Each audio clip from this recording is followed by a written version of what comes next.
坦白局，无论说了什么，对方都不能发脾气。没问题，你现在喝的是我的洗脚水。你坐着的地方，我刚刚尿过哦。你们，上个月我把本来买罐头的钱买了一点点化妆品。虽然很生气，不过还有件事跟我来。啥事儿啊？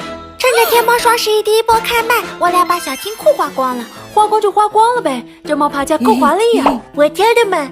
还有某某这布灵布灵的小礼服，都可以去戛纳走红毯了呀！那必须，眼光不错。